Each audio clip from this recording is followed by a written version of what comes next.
আসলে ভাবতেও পারি নাই যে আজকে আমার সাথে এরকম একটা দুর্ঘটনা ঘটে যাবে, যে হুট করে মানে রাস্তার মধ্যে যে এইভাবে আমার রোড অ্যাক্সিডেন্ট হয়ে যাবে আমি কল্পনাও করি নাই। বাট এইরকম একটা পজিশন হয়ে গেছে, কি বলবো, আমি যে কথা বলতে পারতেছি এইটাই অনেক আমি মনে করতেছি। আসসালামু আলাইকুম, আপনারা সবাই কেমন আছেন? আশা করি অনেক ভালো আছেন, যে যেখানে আছেন সুস্থ আছেন। আলহামদুলিল্লাহ, আপনাদের দোয়া ভালোবাসা আমরা অনেক ভালো আছি। তো প্রতিদিনের মতো চলে আসলাম আপনাদের জন্য একটি নতুন ব্লগ নিয়ে। আজকে ব্লগটা শুরু করছি, আজকে 2-3 দিন যাবতে একটু একটু করে ভিডিও করতেছিলাম। আসলে চেষ্টা করতেছিলাম যে আপনাদের ব্লগ শেয়ার করবো, আসলে ওরকম করে শেয়ার করা হয় নাই। তো আজকে সকালে মা রান্না বান্না করছে, সেইখান থেকে কিছু চেষ্টা করছি, নিজেও কিছু কাজকর্ম করছি। তো নিজের কাজটাই আপনাদেরকে বেশিরভাগ শেয়ার করা হয়। আসলে আমি যেই কাজগুলো করি সেটাই আপনাদের শেয়ার করার চেষ্টা করি। অনেক আস্তে কথা বলতেছি, জানি না আমার কথাগুলো শুনতে পাইবেন কিনা, তবে মনোযোগ দিয়ে শুনবেন, তাহলে অবশ্যই শুনতে পাইবেন। আমার মানে মুখের অবস্থা দেখে বুঝতে পারতেছেন যে একটু অসুস্থ। আসলে আমাদের এখানে আজকে হচ্ছে নির্বাচন, সো মানে এইবার হচ্ছে ভোট, আমার লাইফে প্রথম। তো ভাবছি যে ভোট দিতে যাব। সকাল থেকে একবার হচ্ছে মাকে বলতেছিলাম যে যাব, একবার হচ্ছে বলতেছিলাম যাব না। এরকম করতে করতে দুপুর টাইম হয়ে গেছিলো, 11টা 11:30টার দিক দিয়ে আমি বেরোইছিলাম। তো প্রথমত ভাবছি যে আমার ছেলেকে রেখে যাব, তারপর হচ্ছে মা বলল যে মানে ওখানে গেলে হয়তো লেট হবে অনেকক্ষণ, তো ও কান্নাকাটি করতে পারে। আসলে ও তো বাইরের খাবার খুব কম খায়, এই জন্য। তো ভাবলাম যে যেহেতু মানে মানে আর্জেন্ট কোনো কাজ না, তো সেক্ষেত্রে ছেলেকে রেখে না যাওয়াই ভালো। তাছাড়া নির্বাচন যেখানে মানে ওইখানে লোকজন বেশি হয়, গরমটা একটু বেশি পড়ে, তারপরও ভাবলাম যে সাথেই নিয়ে যাই। তো আমার ছেলেকে সাথে করে নিয়েই হচ্ছে যাইতেছিলাম। আসলে আমাদের বাড়ির থেকে তো মানে যেখানে ভোট কেন্দ্র সেখানে অনেক দূরই বলা যায়, তারপরও ভাবলাম যে যাই। মানে একটা ভোট নষ্ট করার চাইতে দেওয়াই ভালো, এরকম মনে হইলো। তো আমার বাবা হচ্ছে আমাকে বলল যে তো যাও, সে আমাকে কিছু টাকা দিল, আর মা হচ্ছে আমাকে গাড়িতে উঠাই দিয়ে আসছে। তো ভালোই যাচ্ছিলাম রাস্তা দিয়ে, ভাবতেও পারি নাই যে এরকম একটা দুর্ঘটনা আমার সাথে ঘটে যাবে। আসলে অর্ধেকটা রাস্তা গেছি বলা যায়, আমি ভোট কেন্দ্র পর্যন্ত যাইতেও পারি নাই। তো হঠাৎ করে হচ্ছে রোড অ্যাক্সিডেন্ট হয় আর কি। আল্লাহ তাআলার অশেষ রহমত যে আমার ছেলেটার কিছু হয় নাই, বাট আমার যতটুকুই হয়েছে সেটাকেও বলা যায় অনেক কম, কারণ হাতটা কেটে গেছে, বাট হাতে প্রচণ্ড ব্যথা। জানি না মানে এখনও মানে পজিশন কি। আমাকে হচ্ছে হসপিটালে নিয়ে গেছিল, তো আমার মনে হয়েছে যে আমার হসপিটালের বেডে থাকাটা দরকার নাই, এজন্য হচ্ছে বাড়িতে চলে আসছি। আর হচ্ছে আসলে আমি তো মেয়ে মানুষ, আপনাদের তো সবটা শেয়ার করা যাবে না। আসলে পায়ে ব্যথা পাইছি, হাঁটুর উপর থেকে আর কি কোমর পর্যন্ত আপনাদের বলে দিলাম, বাট এটা তো দেখানো সম্ভব না। আর হচ্ছে ঘাড়ে ব্যথা পাইছি, দেখতে পাইতেছেন আমি আমার মাথাটাকে খুব একটা নড়াচড়া করতে পারতেছি না। আসলে মাথাটা হচ্ছে রাস্তার উপরে এভাবে পড়ছে, বাট প্রচণ্ড ব্যথা পাইছি। আর ঘাড় হচ্ছে মাথার থেকে শুরু করে ঘাড় পর্যন্ত প্রচণ্ড ব্যথা পাইছি, সেটা হচ্ছে অনেক ফুলে গেছে, আর অনেক ব্যথা, আমি হচ্ছে নড়াচড়া করতে পারি না।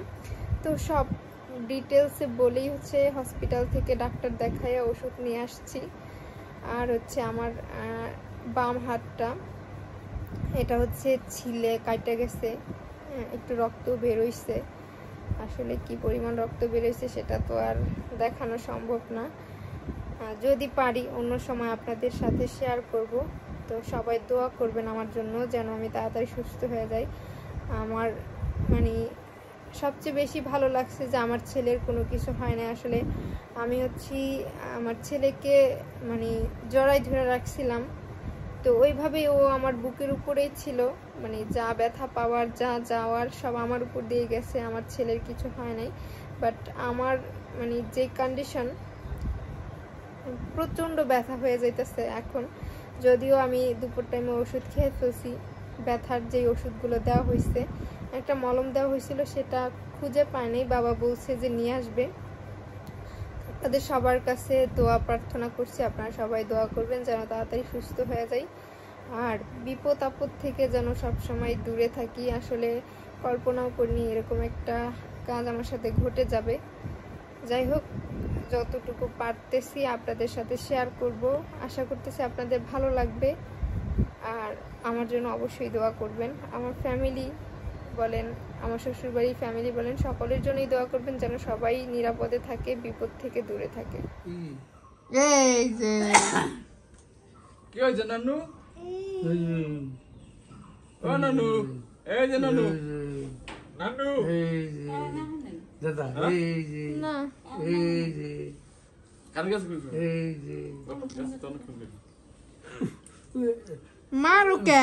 খামছে আমি দিই মারে না বাবা। নানু এই ওই দাও। তাই হচ্ছে হ্যাঁ খামছে খামছে দিলে খামছে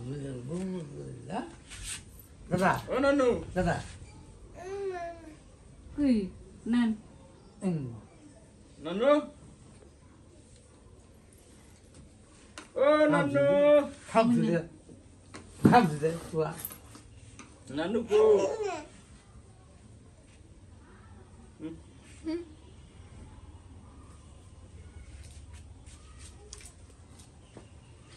কি করে কি করে নানু?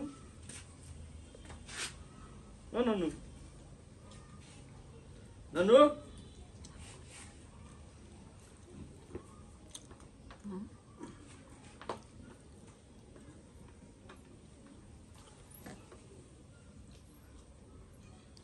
কি খাই লাইতেছে? হ্যাঁ কি কও আস্তে আস্তে? ওই সাউকে শুয়ে আছেন ও নানু,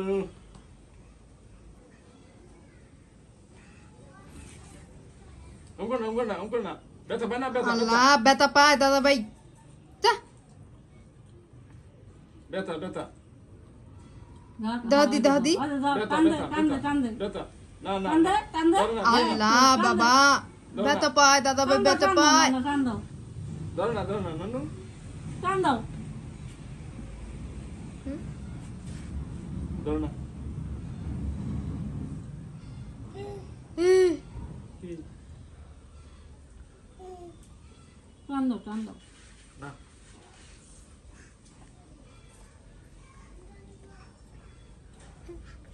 আরে কোলে যা দাই দেবো দাই দেবো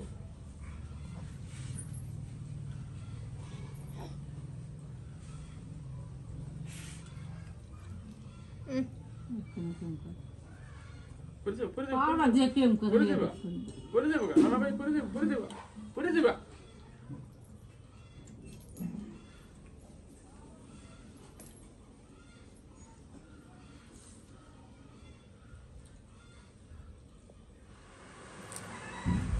শাক বাজতেছে।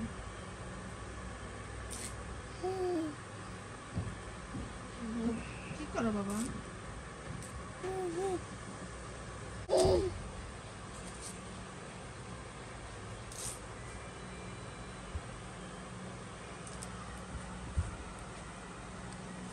আসা যায় কেন মামা কাছে থাকবে মানে এত সকালে গেল কিন্তু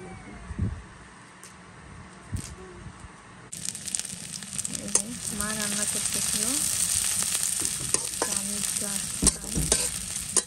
আমার সকাল থেকে আমার ছেলেরও আসছে, আবার রান্নাও বসেছে, তোমাকে একটু হেল্প করার জন্য আসছি। এখানে হচ্ছে পেঁয়াজ মরিচ রসুন কাটা, এগুলো দিয়ে হচ্ছে তরকারি রান্না করবার। এই যে লাউ ভাজি করবে। লাউটাকে আমি কাইটা দিছিলাম মাকে চিকন করে।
কথা বলছ না